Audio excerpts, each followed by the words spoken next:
मध्य पूर्व की आग में जल रही है दुनिया और लाखों दर्शक टीवी स्क्रीन पर ढूंढ रहे हैं उस जंग का जवाब। जब असली बम गिर रहे हों, असली जासूस मैदान में हों और असली राजनीति एक नए विश्व युद्ध की आहट दे रही हो, तब इंसान की नजर उस दर्पण की तरफ मुड़ती है जो उसे सच्चाई का चेहरा दिखाता है।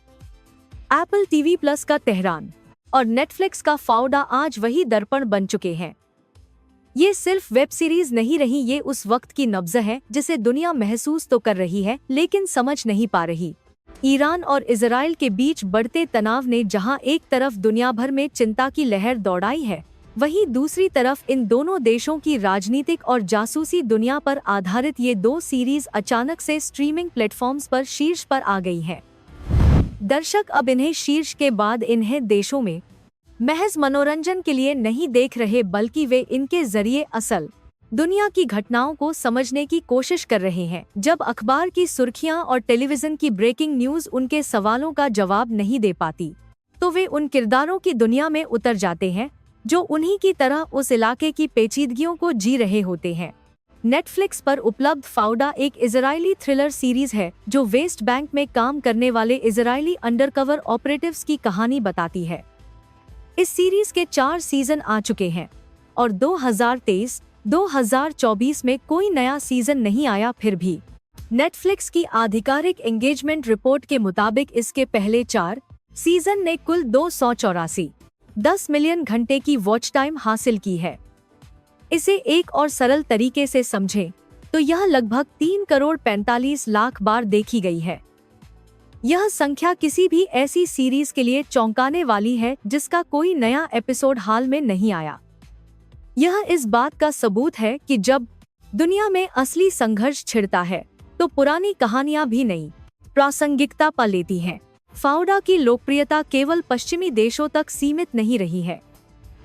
नेटफ्लिक्स के आंकड़े बताते हैं कि यह सीरीज भारत में भी बेहद लोकप्रिय रही है।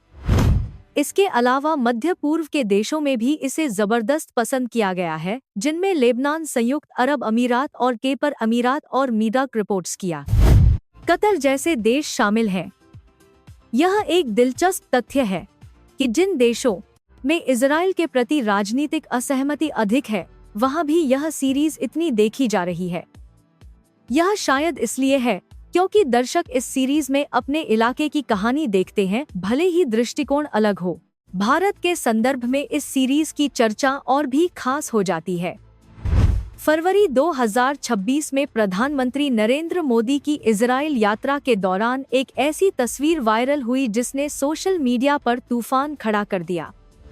प्रधानमंत्री मोदी ने फाउडा के डममुद्दीन सीरीज के डायरेक्टर, निर्माताओं और कलाकारों के साथ एक सेल्फी खिंचवाई जो देखते ही देखते पूरे इंटरनेट पर फैल गई। इस एक तस्वीर ने भारतीय दर्शकों में इस सीरीज के प्रति जिज्ञासा और रुचि को कई गुना बढ़ा दिया।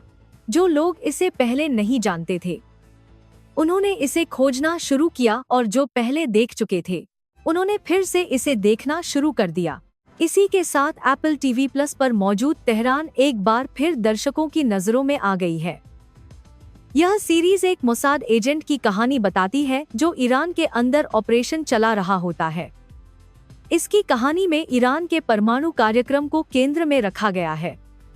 इसका पहले में आगे न कि ईरान में ऑपरेशन के परमाणु कार्यक्रम को केंद्र में रखा गया है। सीरीज की खासियत यह है कि 2021 में इसे इंटरनेशनल एमी अवार्ड में सर्वश्रेष्ठ ड्रामा सीरीज का पुरस्कार मिल चुका है। इस पुरस्कार ने इसे वैश्विक पहचान दिलाई थी और आज जब ईरान इजराइल संघर्ष फिर से उभर रहा है, तो यह सीरीज एप्पल के वैश्विक रैंकिंग चार्ट पर ऊपर चढ़ती जा रही है। तेहरान को अक्सर सबसे प्रासंगिक जासूसी सीरीज कहा जाता है और आज की तारीख में यह उपाधि और भी सटीक लगती है। इसके नए सीजन का इंतजार लंबे समय से हो रहा था और जब यह आया तब उसने एप्पल के वैश्विक चार्ट्स पर वापसी की। दर्शकों ने महसूस किया कि जो कहानी वे स्क्रीन पर देख रहे थे वह असल खबरों से कहीं अलग नहीं थी। परमाणु कार्यक्रम, जासूसी नेटवर्क, गुप्त मिशन और राजनयिक तनाव, ये सब चीजें जो सीरीज में कल्पना की तरह लगती थी, आज की सुर्खियों में हकीकत बन गई हैं। इन दोनों सीरीज की वापसी यह भी बताती है कि आज का दर्शक पहले से कहीं अधिक जागरूक और सूचित है। वह केवल एक्शन सीक्वेंस के लिए नहीं देखता बल्कि वह उन जटिल भू राजनीतिक परिस्थितियों को समझना चाहता है जो उसे समाचारों में अधूरी और उलझी हुई लगती हैं। फाउडा और तेहरान जैसी सीरीज उसे एक ऐसा ढांचा देती है जिसके भीतर वह उन घटनाओं को रख सके जो हर रोज उसकी फीड पर आ रही हैं। वह जानना चाहता है कि मोसाद कैसे काम करता है, ईरान की खुफिया एजेंसी कैसे काम करती है और इन दोनों देशों के बीच की दशकों पुरानी दुश्मनी के पीछे कौन सी परतें छुपी हैं। भारत के दर्शकों के लिए यह रुचि और भी गहरी है क्योंकि भारत का मध्य पूर्व से हमेशा से गहरा आर्थिक, सांस्कृतिक और कूटनीतिक रिश्ता रहा है।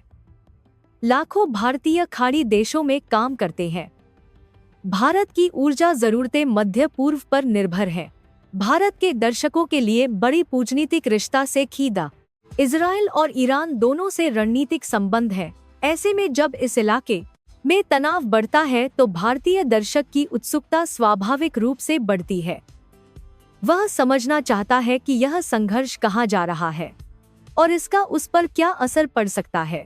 नेटफ्लिक्स ने अपनी पारदर्शिता नीति के तहत यह एंगेजमेंट डेटा सार्वजनिक किया है, जिसके अनुसार फाउडा की देखे जाने की संख्या और घंटों की गिनती लगातार बढ़ रही है। 284.1 मिलियन घंटे की यह वॉच टाइम इस बात को साबित करती है कि यह सीरीज का अपने शुरुआती दर्शकों से आगे बढ़कर एक नई पीढ़ी के दर्शकों तक पहुंच रही है, जो पहली बार इस भू राजनीतिक दुनिया से परिचित हो रहे हैं।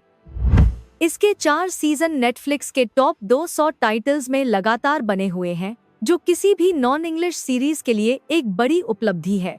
यह घटना सिर्फ स्ट्रीमिंग आंकड़ों की कहानी नहीं है, यह इस बात की कहानी है कि इंसान संकट के वक्त कहानियों की तरफ क्यों मुड़ता है।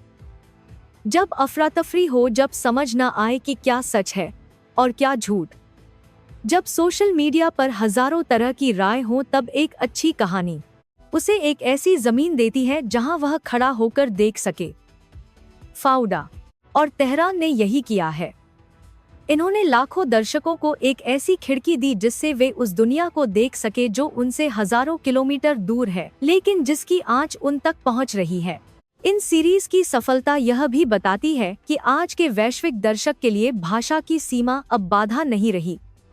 फाउडा हिब्रू और अरबी में है, तेहरान भी हिब्रू और फारसी में है, लेकिन इनके सबटाइटल्स की मदद से दुनिया भर के दर्शक इन्हें देख और समझ रहे हैं। भारत का में जहां OTT प्लेटफॉर्म्स का बाजार तेजी से बढ़ रहा है, वहां इस तरह की विदेशी भाषा की सीरीज का इतना बड़ा दर्शक वर्ग होना एक नई सांस्कृतिक परिपक्वता का संकेत है। दरअसल जो बात इन दोनों सीरीज को और भी ताकतवर बनाती है, वह है इनकी यथार्थवादिता। इनके निर्माताओं ने दोनों पक्षों के मानवीय पहलुओं को दिखाने की कोशिश की है। फाउडा में जहां इजरायली ऑपरेटिव्स को उनकी जटिलताओं के साथ दिखाया गया है, वहीं फिलिस्तीनी किरदारों को भी एक आयामी खलनायक की तरह नहीं बल्कि इंसानों की तरह चित्रित किया गया है। यही कारण है कि यह सीरीज इतने विविध देशों में इतनी पसंद की जाती है। तेहरान में भी ईरानी समाज की जटिलताओं और वहां के लोगों की जिंदगी को एक मानवीय दृष्टिकोण से दिखाया गया है। मध्य पूर्व का यह तनाव जब तक बना रहेगा, इन सीरीज की प्रासंगिकता बनी रहेगी। हर बार जब कोई नई घटना होगी, हर बार जब कोई नई खबर सामने आएगी, लोग इन शोज की तरफ लौटेंगे। यह उस भूख का प्रमाण है जो इंसान के अंदर हमेशा से रही है, समझने की भूख, जानने की भूख और उस अंधेरे में कोई रोशनी ढूंढने की भूख जो असल दुनिया की घटनाएं उसके मन में भर देती हैं। कथा साहित्य और वास्तविकता की यह पतली रेखा जो पहले साफ दिखती थी, आज लगभग मिट गई है, और इस मिटती हुई रेखा के बीच दुनिया भर के दर्शक अपने सवालों के जवाब ढूंढते हुए स्क्रीन से चिपके हैं। आप बताइए, क्या आपने फाउडा या तेहरान देखी है? और अगर देखी है तो क्या आपको लगा कि इन सीरीज की कहानियां आज की असल दुनिया से मेल खाती हैं? अपने विचार कमेंट में जरूर साझा करें। अगर यह खबर आपको जानकारीपूर्ण और दिलचस्प लगी तो इसे लाइक करें, हमारे आज के असल दुनिया से मेल खाती है। चैनल को सब्सक्राइब करें और नोटिफिकेशन बेल दबाएं ताकि इस तरह की हर जरूरी खबर आप तक सबसे पहले पहुंचती रहे।